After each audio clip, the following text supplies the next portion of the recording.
Então tá, pessoal, boa noite, tudo bem? Bem-vindos de novo aí à nossa aula, tá? Na aula de hoje, a gente vai tratar sobre conceitos de capacidade de processo, tá? A gente vai ver os índices de capacidade, capabilidade de processos, como calcula e como interpreta, o que faz com o resultado desse cálculo, né? Vocês vão ver que o cálculo em si, ele é muito simples, tá? Mas como eu coloquei desde o início da disciplina, o cálculo em si é só para a gente chegar num valor, né, num determinado valor. O que mais vale para a gente aqui vai ser a análise. O que aquele valor está me dizendo? Qual é o que ele traz de informação para mim? O que eu tenho de valor agregado com base nas informações que aquele valor me traz, tá? Eu vou começar então a compartilhar aqui os slides da aula. Vocês podem olhar por aqui, tá? Se quiserem, ou podem olhar também, eu deixei no Moodle para vocês. Tá bom, pessoal? Então é isso que a gente vai fazer, né? Avaliação da capacidade, cálculo dos índices. Então, na semana passada, a gente trabalhou essa parte aqui, estabilidade e monitoramento, nas duas últimas semanas, para ser mais preciso. A gente calculou limites de cartas de controle, desenhou essas cartas de controle, né? Plotou elas e viu se o processo era estável ou não era estável, ou seja, se ele tinha ou não a presença de causas especiais, tá? Então, uma vez feito isso, e só depois de eu retirar as causas especiais do meu processo, é que eu devo começar a avaliar a capacidade do processo, tá? Em outras palavras, se o meu processo ainda apresenta causas especiais, não adianta nada eu fazer a avaliação de capacidade, tá? Porque a avaliação de capacidade, ela só adiciona valor a um processo uma vez que esse processo esteja estável, tá? Porque isso, como eu vinha falando, a avaliação de estabilidade, ela diz se aconteceu um erro ou uma falha pontual. Já a avaliação da capacidade, ela diz respeito à variabilidade do meu processo quando tudo está ok. O que significa quando tudo está ok? Olha, eu não tenho quebras de ferramenta, não tenho desgaste, meus operadores estão bem treinados, eu tenho um processo de trabalho bem definido, quando tudo está ok. E mesmo assim, o meu processo apresenta uma variabilidade razoavelmente grande, nesse caso, eu tenho que trabalhar na capacidade de processo. Tá, pessoal? Então, definindo que o processo está em controle estatístico, ou seja, não tem mais presença de causas especiais, ainda nos permanece a pergunta: ele é capaz ou não é capaz de atender às especificações do cliente? E aqui entra um conceito novo. O que é o conceito novo? Especificações de clientes. Até agora a gente tinha trabalhado muito pouco com especificações de clientes, tá? Deixa eu só ver aqui se tem alguém querendo entrar, tá? Vou voltar lá para a apresentação, então. Então, até agora, a gente vinha trabalhando com limites de controle, que eram limites que a gente tinha calculado. E agora começa a entrar em jogo as especificações do cliente, tá? Então, a avaliação da capacidade do processo, ela só inicia depois de eliminar as causas especiais, que é o que eu comentei aqui antes, tá? Que é o que eu comentei aqui. Se eu ainda tiver causas especiais, não adianta nada eu monitorar a capacidade do processo. Assim, a capacidade está associada a causas comuns de variação, ou seja, como a gente viu lá na terceira aula, na segunda aula online, a avaliação da capacidade, ela vai me permitir ou vai me requerer, né, que eu atue na redução das causas comuns. E isso não é uma ação local do operador, da linha de operação, né? Não é do chão de fábrica. Isso vai ser uma ação gerencial em grande parte das vezes. Ou seja, a gente deseja avaliar se depois de resolver todas as falhas, que são as causas especiais, o processo consegue atender o cliente. Se as minhas causas comuns de variabilidade são pequenas o suficiente a ponto de eu atender o que o cliente deseja. É isso que a avaliação de capacidade vai nos dar, tá? E para fazer isso, é necessário uma estimativa do desvio padrão dos indivíduos da população, tá? Porque a gente deseja estimar o percentual de peças ou serviços ou o que quer que seja que não atende às especificações do cliente. E a gente vai ver uma maneira simples e tranquila de fazer isso, tá? Então, a avaliação de capacidade, ela vai se dar através do índice de capacidade CP.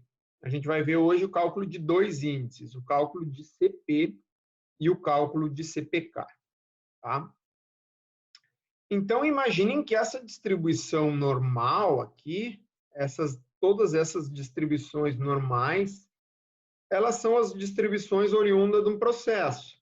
Tá? A gente sabe que todo processo tem variação, né? A gente viu que eu já dei o exemplo lá do pacote de feijão, né? Um feijão que tem 1 quilo, tu pega diversos pacotes, vai ter, tua média vai ser 1 quilo, mas tu vai ter pacotes com 1,001, 1,1, 1,2, 1,002, 1,003 quilos e pacote com 0,998, 0,997, 0,996.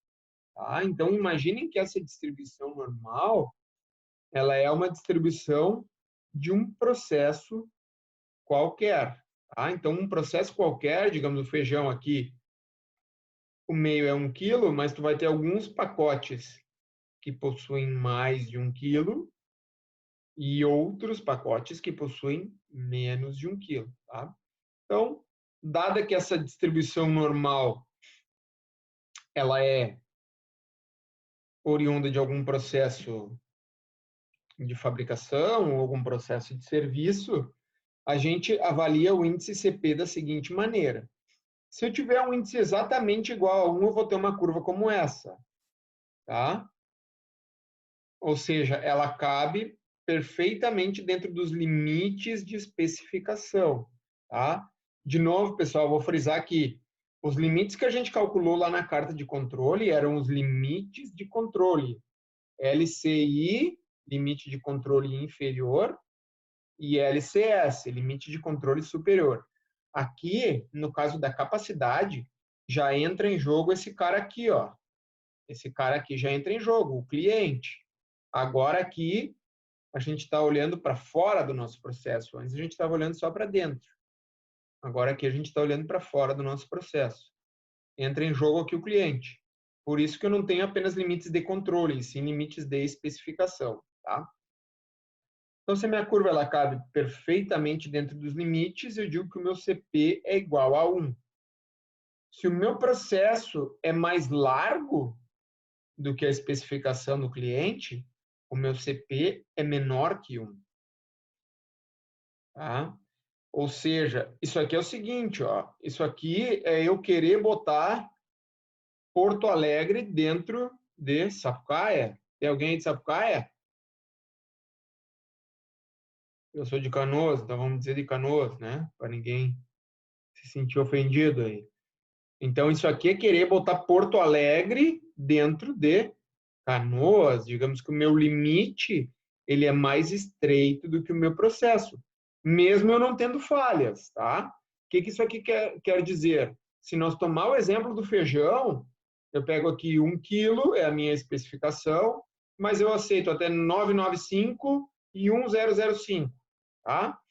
Só que a minha balança lá, o meu processo de produção, em vez de eu fazer até 0,995 e 1005, o meu processo de produção eu consigo só até fazer 1.1 e ponto 99. Por quê? Porque a minha máquina é obsoleta, porque o meu processo não é capaz. Tá? É isso que significa capacidade. Eu não tenho nenhuma falha, não foi nenhum erro da máquina produzir com 1,1 kg e não foi nenhum erro da máquina produzir o pacote de feijão com 990 gramas. Não foi erro de nada. Foi, de fato, a capacidade do meu processo. Daqui a pouco isso aqui pode ser uma máquina obsoleta, uma tecnologia que a gente não domina, etc. Tá? Então, o CP, eu sempre dou o exemplo de um carro. Se tu imaginar que essa curva aqui é um carro, isso aqui são as paredes da garagem, se o teu carro for mais largo que a tua garagem, tu vai bater, ele não entra. Ó, é o que acontece aqui. Tá?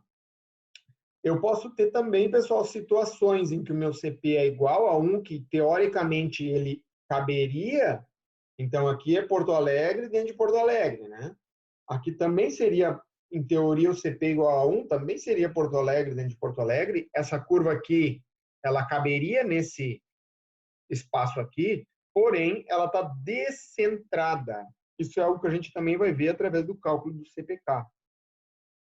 E ela estando descentrada, com o CP igual a 1, eu acabo tendo uma parte fora. O que isso aqui significa? Se nós pegar o exemplo lá do pacote de feijão, significa que, olha, eu até consigo fazer pacotes acima de 995 gramas.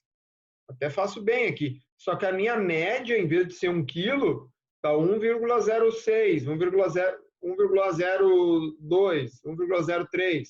Tá? E eu acabo escorregando para cá. Eu acabo fazendo mais do que 1,05. Eu acabo fazendo 1,07, 1,08, 1,1 quilos. Tá? Então, isso que significa? Nesse caso, o processo ele é potencialmente capaz, basta apenas a gente centralizar o processo, tá? Que é melhor, eu tendo essa situação aqui, é muito melhor do que essa aqui, tá? Essa aqui, eu preciso de diversas ações de melhoria de fato. Essa aqui também eu preciso de uma melhoria de fato, porém essa melhoria é bem mais simples do que essa. Nessa melhoria aqui, eu preciso só relocar essa curva para cá. Perdão, pessoal.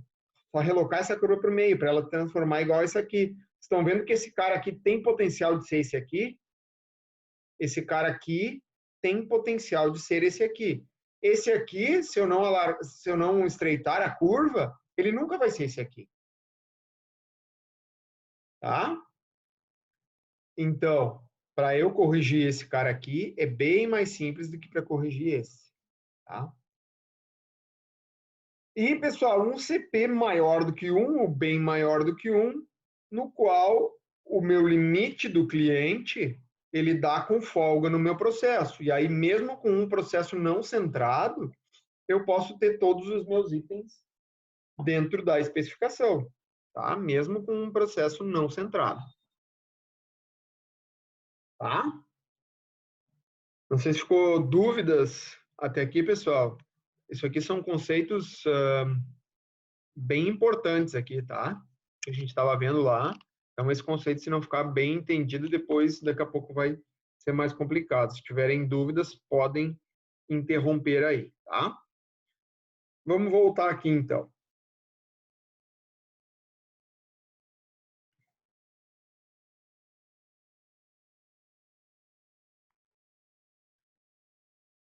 Então, como é que a gente calcula o índice CP e CPK? Aqui a gente viu ele com relação a 1, né? Como é que a gente calcula ele?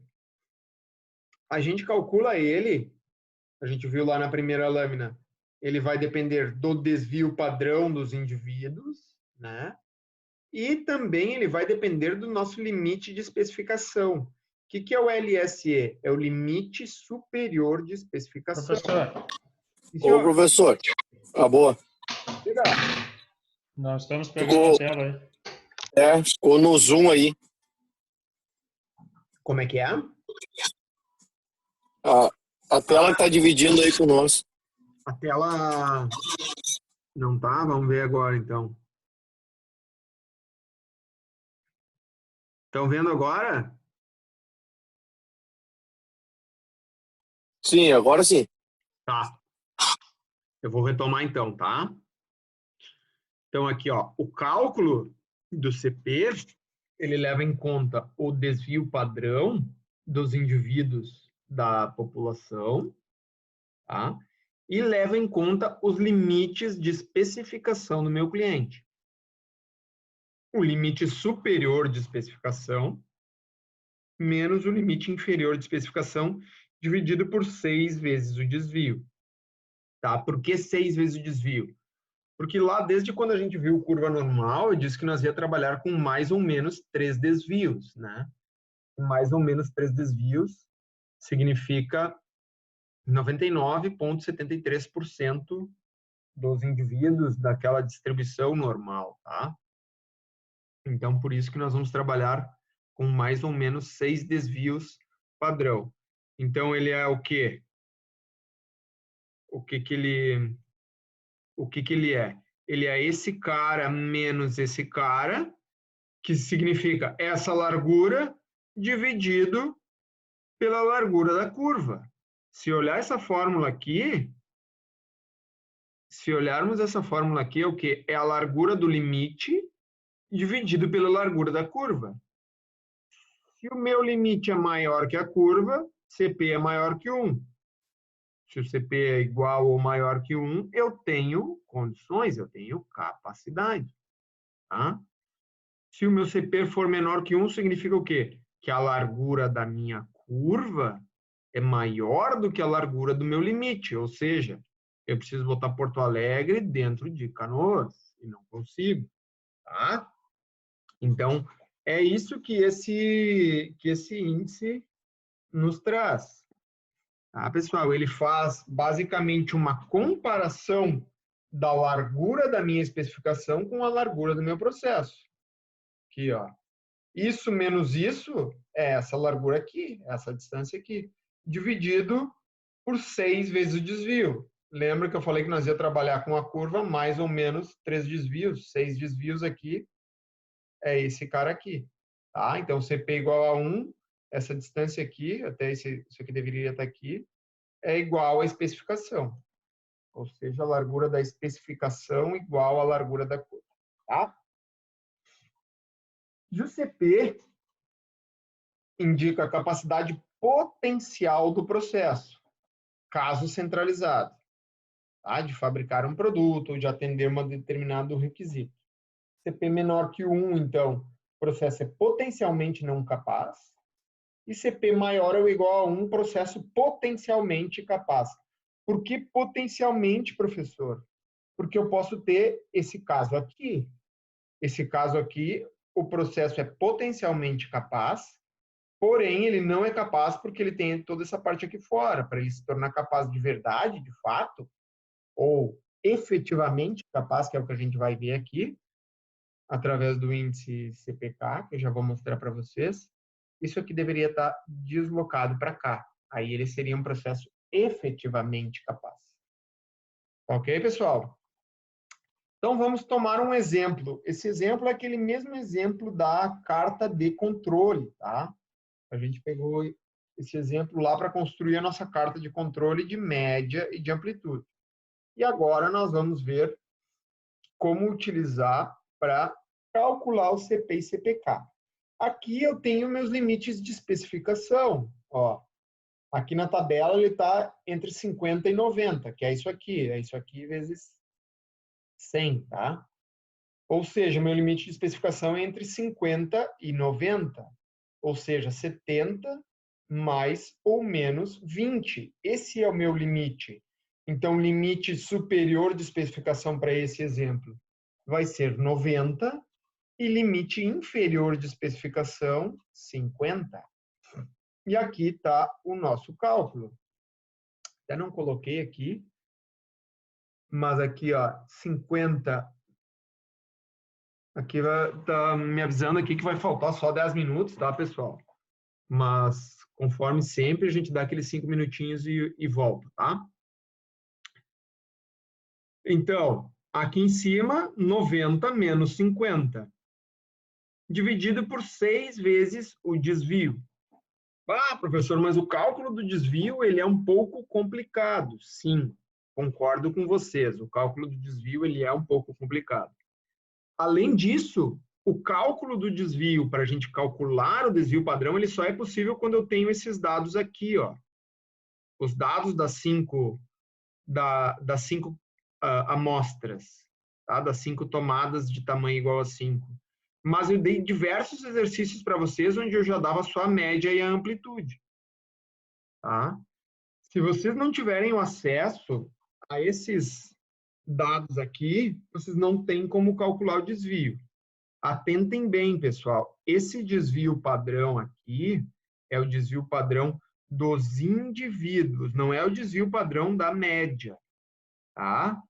Então, por exemplo, aqui, ó, eu vou adiantar um pouquinho para vocês verem aqui, ó, o exercício proposto para hoje, que eu vou fazer junto com vocês, eu já dou direto a média.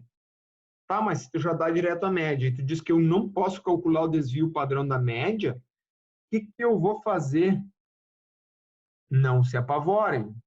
Quando as coisas parecem não ter solução, ela é mais fácil do que realmente aparenta. A gente tem uma formulazinha para estimar o desvio padrão. Se a gente não tiver esses dados, ou a gente tendo esses dados, a gente também pode estimar o desvio padrão, porque essa aqui é uma estimativa muito boa, uma aproximação muito boa. Tá? Como é que é essa formulazinha aqui? É a média das amplitudes, que eu já calculei aqui, né, para fazer a carta de controle, dividido pelo índice D minúsculo 2. E onde é que eu pego esse índice? Naquela mesma tabelinha que a gente utilizou para fazer as cartas de controle. É esse índice aqui. Ele só depende do tamanho da amostra. Então, é a média das amplitudes, que eu já calculei para fazer a minha carta de controle, dividido por esse índice D2 aqui. No nosso caso, lá, a amostra de tamanho igual a 5 vai ser 2,326.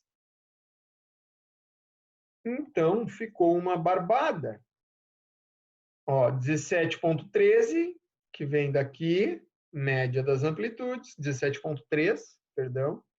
N igual a 5, 2,33, tá?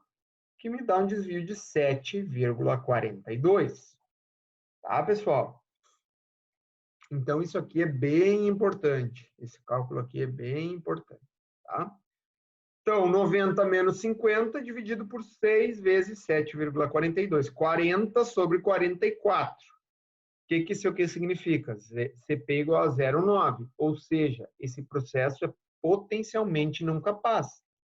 A largura da minha curva é 44,5 e a largura da minha especificação do meu cliente é 40.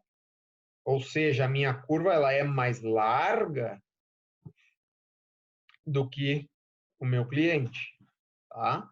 A gente sempre busca o centro da meta, tá? A meta aqui é 70, tá? Então, esse processo aqui, além dele ser mais largo do que o limite, além do processo ser mais largo do que os meus limites, ele é um processo não centrado. Como é que eu sei disso? Porque a média, aqui é a minha média das médias, que vem daqui, ó, 73,8, ela não é igual a 70. Então, isso aqui, pessoal, prestem bem atenção nisso que eu vou falar agora para vocês. Se eu tivesse na aula, eu ia escrever com uma caneta de outra cor. Em um processo centrado, a média das médias é sempre igual à minha meta de especificação. Vou repetir. Em um processo centrado, a média das médias é sempre igual à minha meta de especificação. Então, nesse caso, a minha média das médias deu 73,8, ou seja, ela não está em 70, que o meu processo, além da minha curva ser mais larga do que o limite, ela ainda está deslocada para o lado superior. Tá? Então, esse processo aqui, que a gente fez aquela carta de controle, mesmo ele não tendo causas especiais de variabilidade, ele não atende às minhas especificações. Ou seja, se eu quiser continuar atendendo esse cliente, que é as peças entre 90 e 50, eu vou ter que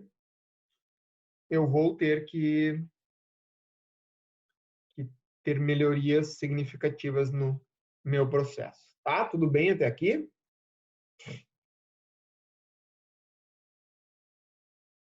Então, quem cala consente. Vamos seguir o barco aqui. Tá? Então, a gente tem essa matriz que relaciona capacidade com estabilidade. Tá? Tudo que a gente quer é estar no caso A, que o processo seja estável e capaz, situação desejável, pré-controle. Mas eu posso também ter o caso B, onde eu tenho um processo estável, mas não tem capacidade de produzir o padrão requerido. É o caso do exemplo anterior que a gente acabou de ver. Tá? Lá na aula de cartas de controle, a gente viu que aquele processo lá não tinha causas especiais. E aqui a gente viu que ele é não capaz. Eu posso ter o caso D, que é uma loucura, né? Pior caso possível. Eu tenho um monte de causas especiais e o processo é incapaz, embora a gente só meça a capacidade depois de remover todas as causas especiais. E no caso C, o processo ele parece ok, porque ele, em teoria, ele é capaz, mas é preciso melhorar o controle. Tá? A capacidade está ok, mas eu estou com muitas causas especiais. Tá? Então, esse aqui também ele é mais tranquilo, porque esse aqui basta eu eliminar as minhas fontes de erro, as minhas fontes de defeito. Já esses caras aqui requerem melhorias de fato no processo. Esse aqui, mesmo não tendo falhas presentes, ele requer uma melhoria porque o processo é incapaz. E esse aqui, ele requer as duas coisas, que eu tire as falhas e que eu melhore a capacidade do processo. Tá? Pessoal, eu vou interromper aqui e aí a gente se vê daqui 5 minutinhos, tá? Tá faltando só mais 2 minutos. E agora aqui a gente vai entrar no próximo vídeo no conceito de CPK, tá? Aguardo todos vocês daqui 5 minutinhos aqui de novo, tá bom?